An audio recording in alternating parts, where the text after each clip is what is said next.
And then he was like, why don't you go to Canada? And I was like, I want to go to a country that speaks English. Yeah. So even not, I was like, do you know Canada is actually You really right didn't next to know the much US? at all, yeah. Nothing. Like, do you know it's next to the US? Like, no. Okay, cool. And it was like, you should go to Toronto. Yeah. I did not know any other city. It's Wow. like, this guy is like, okay, Toronto, Canada, fine. And, you know, stars were aligning because also one of my mom's other colleague at work, his kid was studying in Canada. Okay. And after a year trying to figure out how to apply for a visa or how to go, like all of that to happen.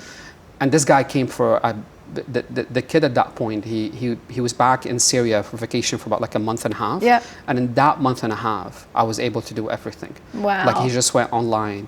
He picked an English school for me. It's like, you know, that's the one.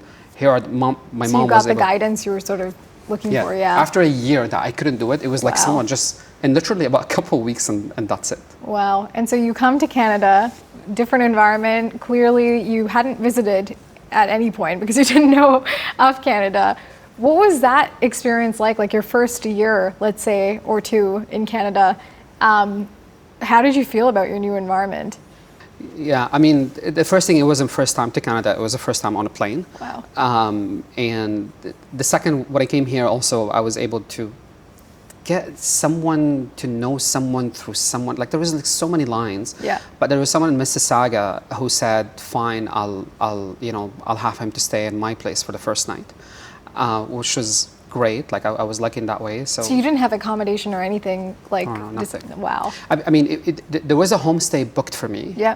Through the school, right? Yeah. But it wasn't the homestay. Basically, it didn't start on the first day of my arrival. Right. I think it was like a couple days after. So yeah. So this guy is like, you know what? He can come and stay for like a day or two until the homestay starts. And he was in Mississauga, and I was lucky in that way because even like someone to come to the airport.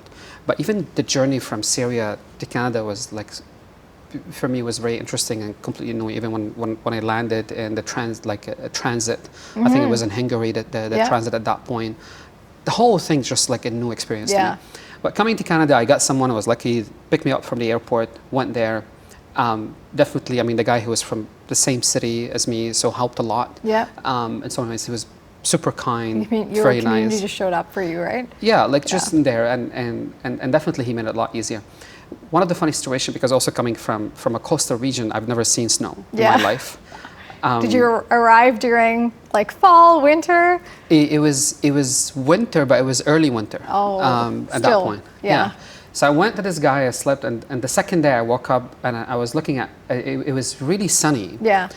And then there was like a small thing that falling from the sky, and I thought those were like dust or like, and I looked at him, it's like, why there's so much, like, why is there so much it looked like a dust here? to me and all of that. I was like, what is that? I was like, that's snow. I was like, okay, great.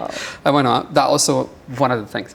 But even coming here, I mean, it got tougher at that point because coming to Toronto, so it's a huge city compared to where I came from. And going to a homestay, so someone who I did not speak the language. Yeah. The area was nice. It was in Danforth area, which kind of helped a lot. And yeah, it was, and going to school so also was a bit overwhelming. I think just kind of the fact that no one spoke my language. Yeah. And even in school, I thought, because it's an international school for English, it's like I hoped that someone would speak my language, like speak Arabic and all of that for the country. Yeah. You know, I wasn't lucky with that as well. But somehow I think helped in my language, those like many things. So you didn't know any English when you came to Canada? Yeah, I mean, it's not any English. I would know like yes and no and a few words or like, you know, a few sentences, but very I don't think I was able to put like, you know, a really long sentence together. Yeah. Anyway, I even remember like when I came to Canada, it was the first time ever to see a McDonald's too. And I was like next to it, and this is the thing I only see on TV. Yeah. And I was so excited. I went there and I entered, and all I could say was like, I need number 4.